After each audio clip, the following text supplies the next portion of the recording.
আল্লাহ মুস্কি মুস্কি হাসতেছে। তো যখন আল্লাহ মুস্কি মুস্কি হাসি দেয়, তো আল্লাহ তাআলা এবার ইব্রাহিম আল্লাহকে প্রশ্ন করে, আল্লাহ হাসেন কেন? বলে, তোমার কৃতিত্ব দেখে আমার হাসি পাইতেছে, তোমার এরকম নমুনা দেখে আমার হাসি পাইতেছে। তুমি যে আমাকে আমার নিয়ামত দেখে, আমার সুন্দর নিদর্শন দেখে তুমি আল্লাহ বলে ডাক দিছ। হযরতে ইব্রাহিম খলিলুল্লাহ আল্লাহকে ডাক দেয়া বলে, আল্লাহ আপনি বলে জীবন থেকে মৃত্যু ঘটাইতে পারেন। আল্লাহ এবার বলে, তোমার কি বিশ্বাস হয় না? ইব্রাহিম বলে, আওয়ালাম তুমিন, বিশ্বাস হয় আল্লাহ, যদি একটু দেখাইতেন তাহলে একটু মনটা শান্তি পাইত। আল্লাহ বলে, সমস্যা নাই, আমি যে পারি সবই পারি। তো ইব্রাহিমকে আল্লাহ বললেন যে তুমি 4টা পাখি নাও। ইব্রাহিম খলিলুল্লাহ 4টা পাখি নিলেন। এই 4টা পাখিকে আল্লাহ বললেন জবাই করো আমার নামে, আল্লাহর নামে। আল্লাহর নামে জবাই করলেন। আল্লাহর নামে জবাই করা যখন কমপ্লিট হয়ে গেলেন, আল্লাহ বললেন এব্রাহিম এগুলোকে সুন্দর করে মিক্সচার করো। তো সুন্দর করে মডিফাই করলেন, মিক্সচার করলেন।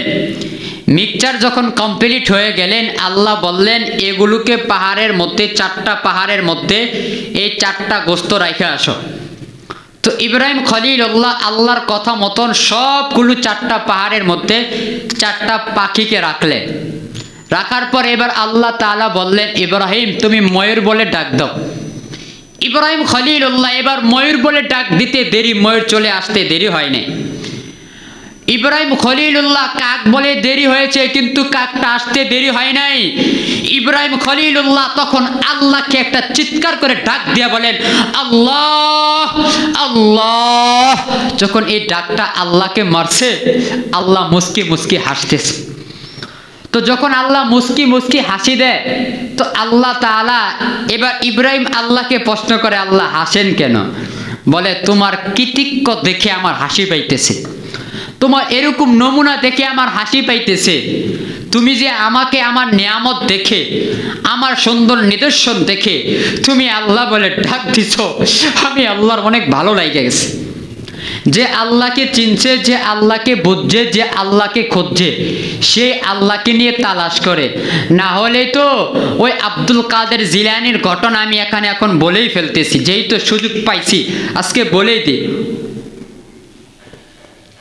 তো এক আল্লাহর ওলি রাস্তা দিয়ে হাঁটতেছে।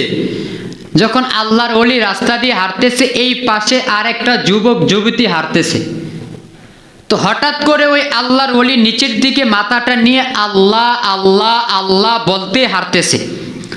তো হঠাৎ করে আল্লাহ বলতে গিয়ে একটা কাদার মধ্যে পা পড়ছেন, পায়ের থেকে পানিগুলো পরে ওই যুবতীর গায়ে গিয়ে পড়ছেন।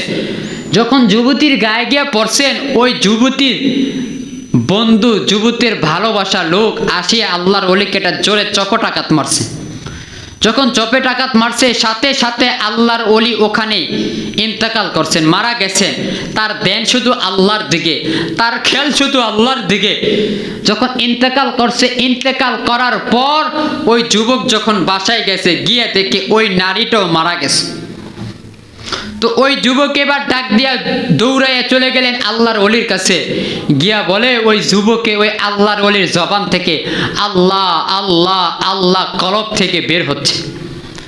তো ওই যুবক বুঝে ফেলছে যে তিনি আমার আল্লাহর পাগল ছিল, এজন্য আল্লাহ তাকে উঠায় নিয়েছেন।